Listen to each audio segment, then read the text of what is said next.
but something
playing a little bit, I think, on hard mode, when you don't have hard engage to actually, give someone for the Galio to jump in on, you don't have that extra CC for lockdown for Huang Feng to get a really good ultimate. So, I don't mind some of the picks going a similar way.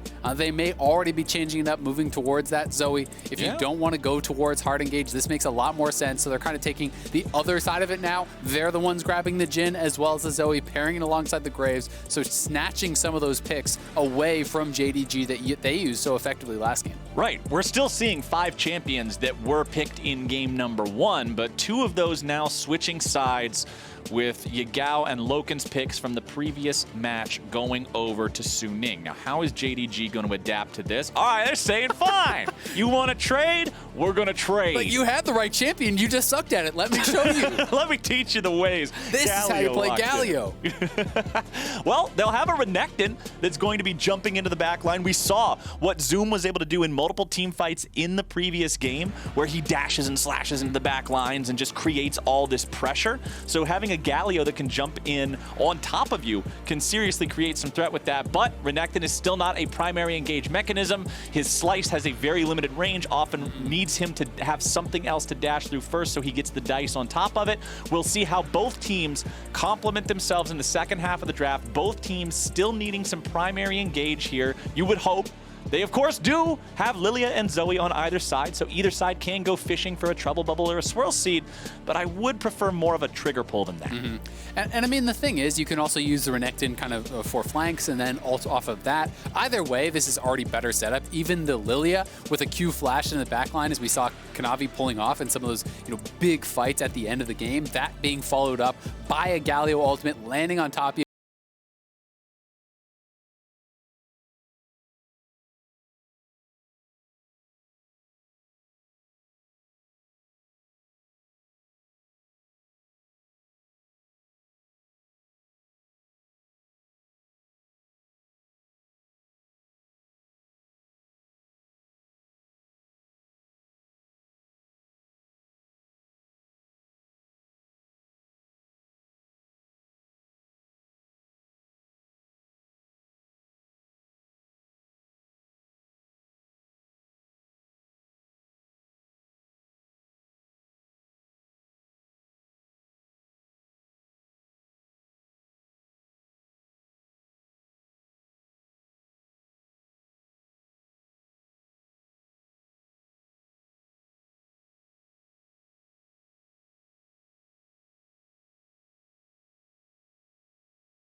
And it's very difficult for Renekton to do anything in, especially when you do have that Cleanse Quinn, as people like to go to.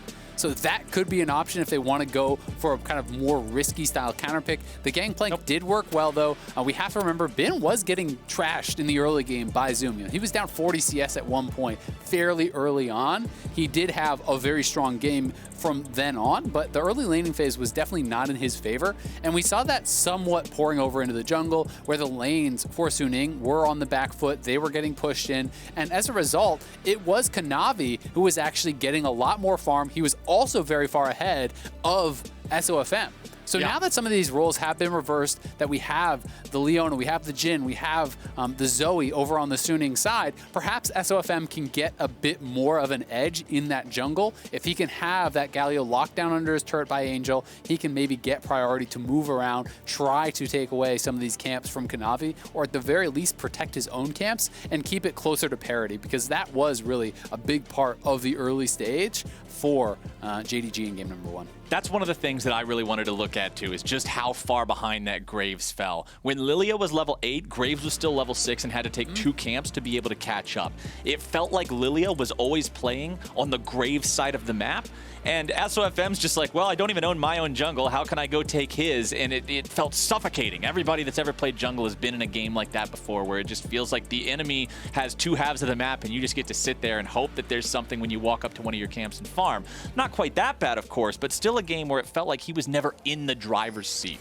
But we're in here yet again. It is fleet footwork once more on the Graves. Everything looks pretty par for the course across the summoner spells here. A change from last game. Remember, we saw Angel play the Galio. He was playing Predator, needed that to try to reach the backline. This time around, Yagao will be using the summoner spellbook instead.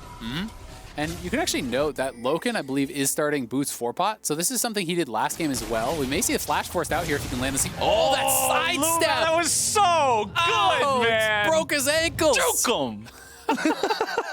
You know what I would have wanted to see, though, is Angel actually back up, do a max range sleep into that little corridor. Because if you just block his escape path, then he probably has to flash. He has to, yeah. You can't step on the pool, and you can't wait it. They got the Ignite out, though, and that was really clean from Lumao. Really, really fancy feat there to be able to avoid it. Nicely done by him. But yeah, it's Boots 4-pot start for Loken, both games on Jhin, and now on the other side of the matchup, he's doing it as well. We are seeing more of these in matches where people feel like they could be on the receiving end of a lot of poke. Keeps you very healthy in lane. It's a lot more sustained than a Doran's Blade is going to be. Of course, the Doran's Blade has lasting value, where those potions really do not. But it is interesting to see that's just kind of the start he's most comfortable with.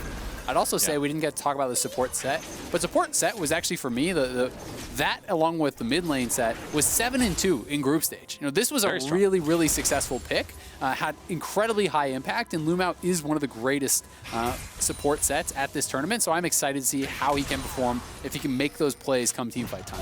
And I think one of the big reasons behind a scoreline like 7-2 that does have such an incredible win rate is the fact that it's not a general pick. It's not something that you pick into any matchup. Usually you're not seeing people just say, yeah, sure, set mid, why not? It's one of those things that you generally have a plan in store for it, and it needs to slot into the current draft well, which means that it's never being picked into those situations where it's like, oh, well, he's stuck, he doesn't get to do anything, right? Exactly, and I also think it's additionally, only people who are really good at set support are actually playing set support. You know, it's not just one of these kind of generic picks that everyone is playing. It's so much about the playmaking, and if you really can't make it happen with this pick, if you can't find the flanks, if you can't make those roams happen, the pick becomes very low value compared to a lot of the other traditional engaged supports like Nautilus, like Leona. So I think that's part of the reason too. But I am excited to see how this does go, both in the LCK and in the LPL. Set was very high priority, so we're going to see, I think, a pretty impressive game likely from Lumao.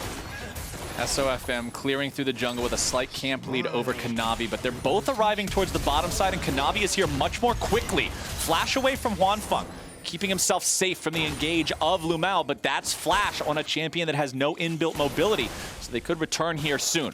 Now, SOFM does have Scuttle Crab Prio because Kanavi went down into the bottom lane, so that means this crab will be secured by Suning, and Kanavi goes back to farm his default camps in his jungle instead. Now, Angel going for the trouble bubble onto the Galio, but a good buffer of the movement. Graves just fires off the smoke canister to pop the sleep for the extra damage, but there's no playmaking there. Speaking of playmaking, bottom side, it's Loken eating a bunch of damage, but using the cleanse gets him away and means Sword Art is just as hurt. Yeah, and that was really good stacking there from Sword Art. He lands a stun, waits till it's cleansed, then ignites immediately after, because otherwise they can both be cleansed by that same spell. Yeah. The fact that Kanavi actually went for that gank, it didn't work out, meant he got pushed off the bottom scuttle, but more importantly, we saw SOFM running through, and that meant that SOFM actually got topside scuttle as well. As we see again, Lumao popping the Ignite. That is for the Nimbus Cloak proc for the additional move speed, trying to get in there and take down Huangfeng, but he does have his heal as the response. And things already looking quite good for them on this bottom side. They've already taxed all 4 potions out of the MF. They have 4 summoners, but they've got to be careful about the return ganks because Yagao is missing. He is returning now to mid lane, but Lily is down here too. Could have been a 4-man play. Huangfeng with no summoner spells, no mana, half HP. Ooh, this is a very vulnerable Jhin. SOFM showing up, we're getting a 3v3. Lumao running away, trying to disengage. Sword Art with the follow. Lumao tanks some damage, Kanavi does too. Redemption had showed up from the Zoe, but Angel is here. Remember, Lumao doesn't have a way out this time, and that means first blood over to Angel Zoe. Really nicely done on the roam there. Yagao had to return to mid lane, and then Angel had a timer to move. Finds that kill. So much pressure from both sides down towards this bottom lane. Continued efforts, and it is Suning that comes out on top.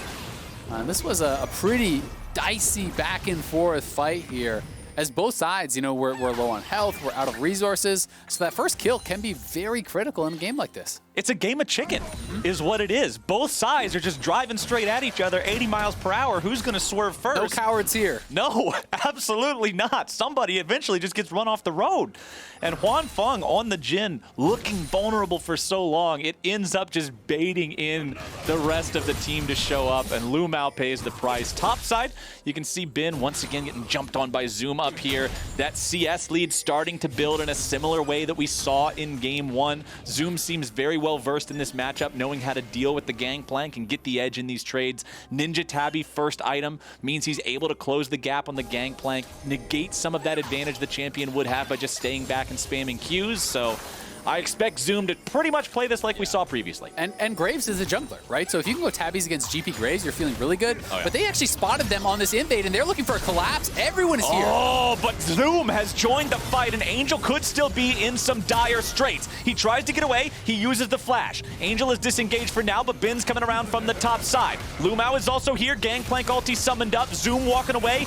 Uses that Q to try to keep himself healed up. Over the wall comes Angel. Zoom's taken low. Zoom's taken down. Bin disengaging here once more. Trouble bubble over the wall, but Sword Art is still in a bad spot. Lumao's getting himself away. Here comes the Swirl Seed. Sword Art stays alive. Sword Art finally drops. Angel looking to provide some cover fire over the wall. Gets right back over in time, and now the pickup kill onto SOFM. The double kill for Kanavi. What a close fight. Skirmishes on both sides there. SOFM trying to take down multiple members. Still had the flash. I wonder if he could have flashed some of that CC at the end to try to turn that around, because there was such low health bars. Here's the initial play, the stolen flash from Angel, getting him out, and then Zoom is left with no flash and getting collapsed on. And then look at the top side of your screen. SOFM waiting it out, buying time, goes over the wall. He's able to heal back up a bit and re-enter the fight as Bin gets out after the kill onto Zoom. And this is where you're thinking, all right, this could actually go pretty heavily in the favor of Suning, because SOFM is walking in here very high on health, but Angel over the wall is not able to find any damage with that Paddle Star. And that Paddle Star would have killed anyone that it hits. And then we see SOFM getting locked up, doesn't get the flash off, and does go down. So game of inches here, and this is really top level LPL teams at work.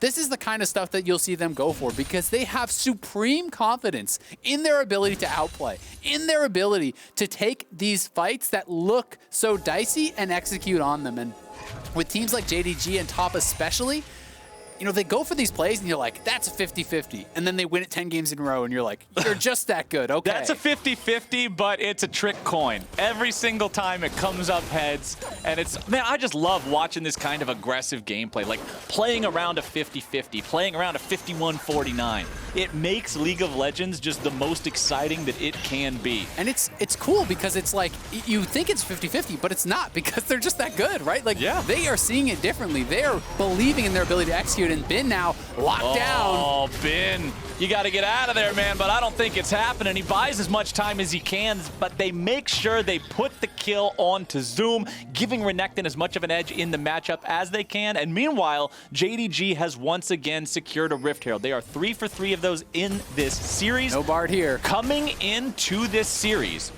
Rift Herald was the only one of the neutral objectives of Rift Herald, Dragon, and Baron that JDG had a better control rate of in groups compared to Suning. They get 54% of their Rift Heralds in group stage, and so far they've got 100 here in this series. Flash over the wall, Lumao makes sure he doesn't get caught out as Suning moves up to collapse. The turret is still alive. The Leona ulti summoned up. Here comes the engage from Sword Art, but they gotta be careful. Not everybody's here just yet. Here's Waymaker from Lumao's trying to get him away. They do manage to grab the first kill, but what else can they get here? They had already lost the first turret. They need to find something else. Zoom gets hit by 2 shots, dodges the third, tries to get away from the fourth, but Huan Feng has the damage, and the shutdown will also go over to Bin, who picks up another. It is 5 to 3 now, and Suning finds a way to bite back. Angel would have died to a stiff breeze at the end of that fight, but he just walks out. I don't even know how much health that guy had. Not even close. He's got one more health than he needed. Let's just leave it at that, right? So Angel able to walk out. Suning, again, going for that fight, able to even out the gold on what was a lost fight into Herald. It is still JDG taking this first turret here. There was no Bard for Sword Art to actually deny it as he did multiple times last game. We see this engage, sidestep from SOFM, dodging out on so much of that and getting tremendous amounts of damage. Then Huang Feng arriving first to the scene. He has the Jhin ultimate on the chase, really hard to both run away from your opponents and actually dodge out on a lot of this. You can see the turnaround ultimate from Loken just barely does not kill Angel. I'm not exaggerating when I say if MF had 1 or 2 more AD, you probably kill off the Zoe there. So that is always frustrating because it can feel like those plays can snowball into the next one where you barely don't kill in the first play and then you don't barely kill in the second play and you're telling yourself, well, if I just had that extra longsword from that previous kill, he would have died this time. That's the difference in the amount of AD that would have killed the Zoe is the difference between an adaptive force rune or an attack speed rune. Yep. That's all it is. It's incredibly minute.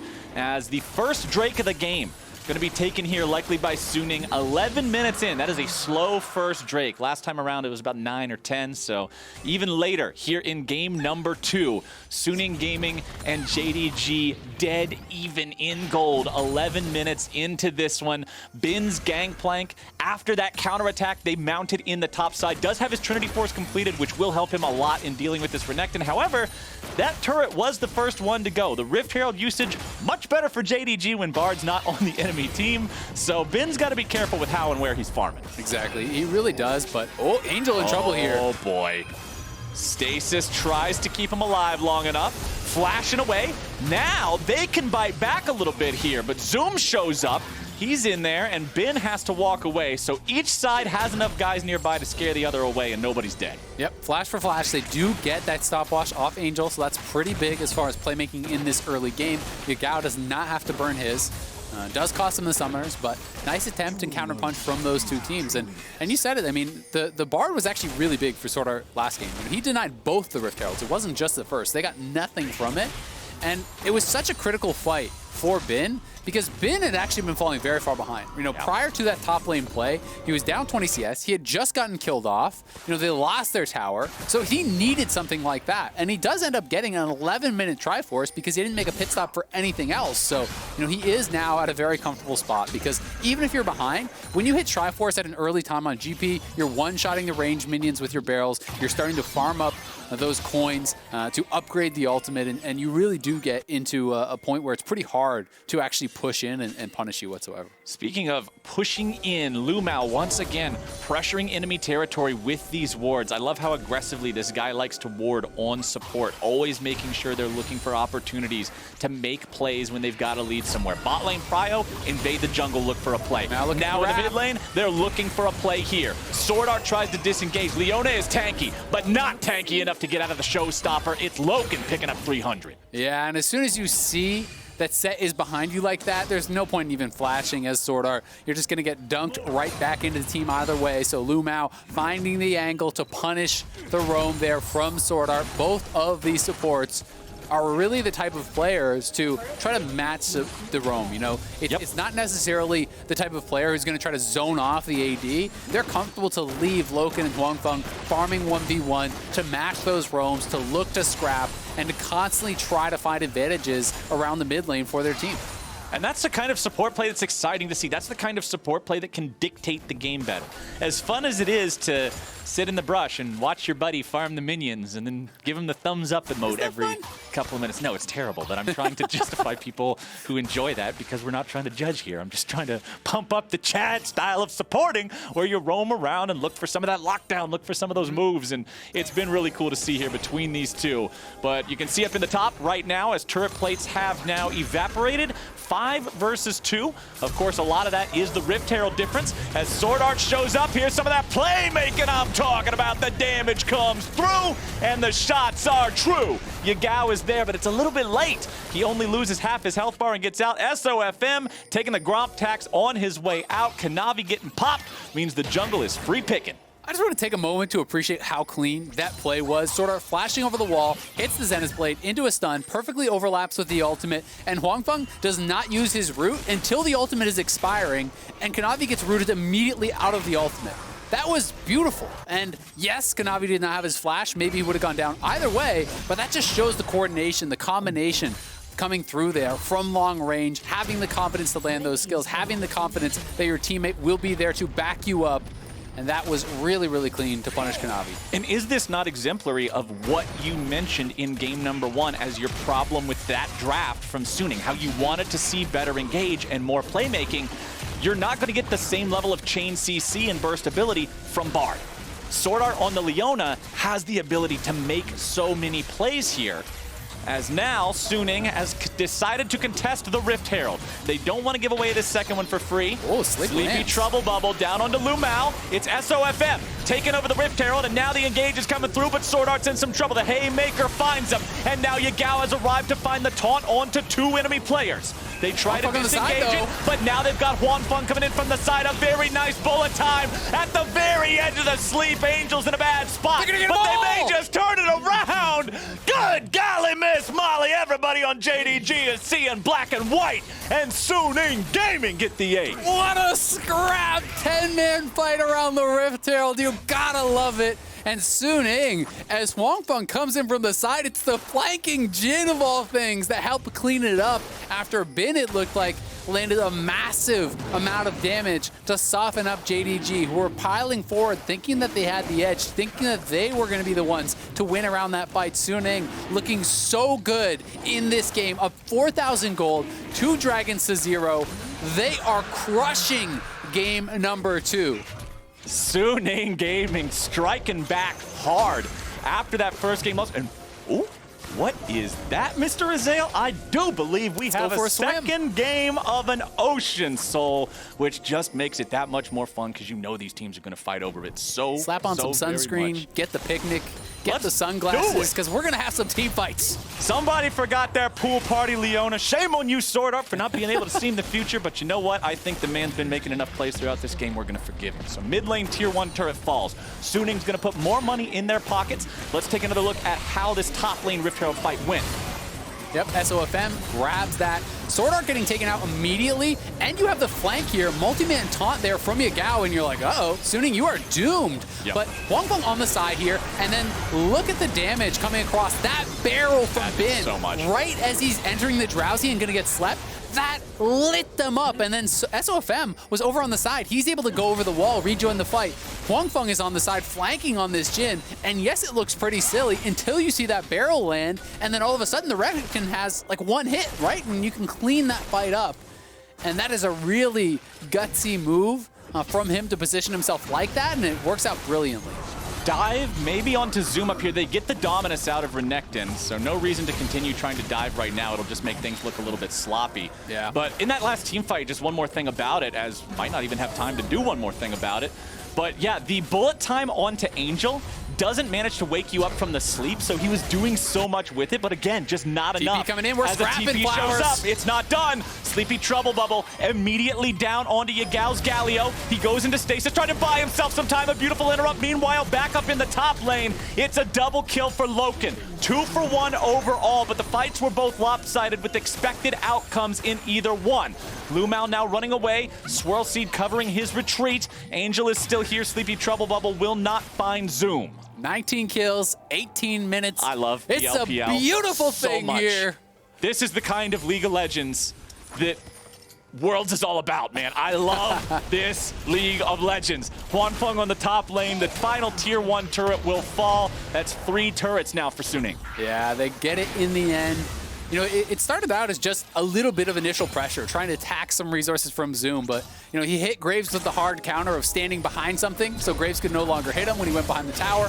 But as the rest of the teams are coming up, they look for the flank, and it's a deep teleport flank from Galio on the other side that we saw on screen, but Kanavi able to land the multi-man sleep, able to set them up for the Lumao dunk there, grabbing 2 kills over onto Loken, who was having to deal with, again, a barrel from Bin. The GP ultimate dropped on his head as he's going into that ultimate, because if you want to keep channeling, you got to tank that. Yeah. And that's going to get even more difficult. I'm not sure if Bin actually has the Death Starter upgrade, but the true damage at the center is actually especially good against champions like MF and Xerath, who have these long-channeled ultimates that are, you know, really important parts of their kit as far as damage goes. You know, you pop that, GP immediately point and click, drops that on your head, you get the bonus true damage, and a lot of times you can actually force the MF or the Xerath to just straight up cancel their ultimate and take a lot of damage, so it can be pretty win-win.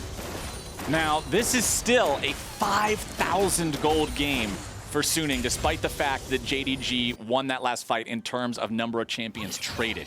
Both AD carries this game having really big impact in what they're doing. 4-1-0 on that misfortune after picking up the double. 3-0-6, 75% kill participation, deathless so far for Huangfeng's Jhin. You mentioned earlier how crazy it is to see the Jhin come around on the flank. That's not where you expect that champion to be, but the man made it happen. And let's check back in with what we were talking about at the beginning of the game back in the draft. Can SOFM have a better game this time around on the Graves versus the Lilia? 47 CS lead with a 5-1-4 scoreline? I'd say so.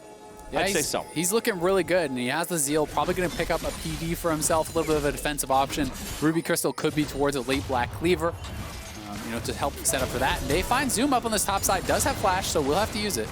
Well, he gets away at least. If he doesn't have Flash there, they know they have the follow-up. Sword Art is tanky enough to facilitate the dive and guarantee that they kill him with all that firepower. Kanavi's just trying to farm. He's in the same spot Sword Art was in the previous game. Set up a flank here. SOFM was in the previous game. Oh. Excuse me. Lumao clears out the ward. Always got to be aware of where that set is. If he can come around from a flank angle and find a showstopper, things can change pretty rapidly. Drake in 10 seconds. Suning, if they get this, will put themselves on Soul Point. Remember last game when JDG was at Soul Point? Suning was able to stop it. Kanavi in a bad spot, forced to flash over the wall. That's a big summoner spell to not have available. Trouble Bubble over the wall, but now it's SOFM in a really bad place. He gets away, but he's running right into the waiting arms of Zoom. The Galio's coming around from behind, but the fight is already lost.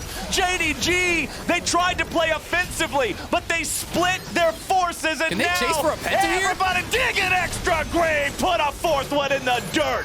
Bin grabs the kill. Here's your curtain call. Take a bow. Your gal's getting the hell out of town. They don't even need to kill him. They got what they came for. Fight's over. Take your drink. There is so much I want to talk about. This was actually insane. There's 3 blue orbs on the side of Suning, and we saw Lumao setting up in flank positions multiple times in a row warded out by the long-range blue trinket. He gets in the brush over by the red buff, immediate blue ward. He's in that side brush over in the river, immediate blue ward. They are anticipating everywhere that he wants to go, and that is what started off this fight. It looks like it could go pretty well for LGD, or excuse me, JDG, as you do see, Zoom coming in from that bottom side, cleaning up the jungler, but the rest of Suning is coming in from that top side of your screen, crushing through the fight. The Jhin is so strong already. People talk a lot about how Jhin cannot deal well with tanks. There's no true tanks on this team, and he is playing from so far ahead. Jhin has these execute mechanics built into his kit with that 4th hit,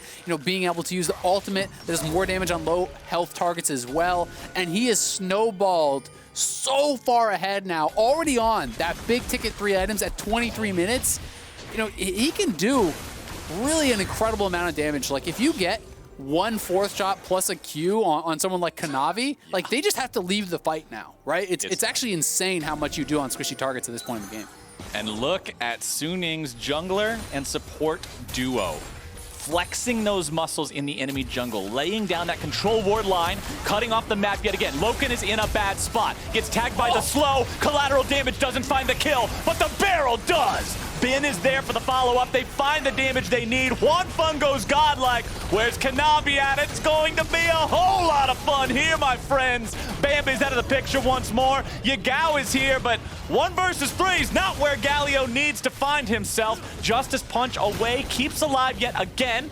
Ben trying to chase this up, but where is that? What? It's Jhin! He's in the base! Enemy base! Behind the curtains with the curtain call. Everybody is done, man. Hwanfeng is legendary. They pick up the last 2 kills. I tell you what, of all the places that thing could have opened up from, next to the rock in the red team base was not where I was expecting. That was a beautiful subversion of my expectations. Jen should have wrote Season 8 of Game of Thrones. It wouldn't have sucked. But Suning Gaming is now taking down that mid lane inhibitor. It's Secret Agent, man. Hwanfeng snuck into their base, bribed the guards, and ulted the team behind him.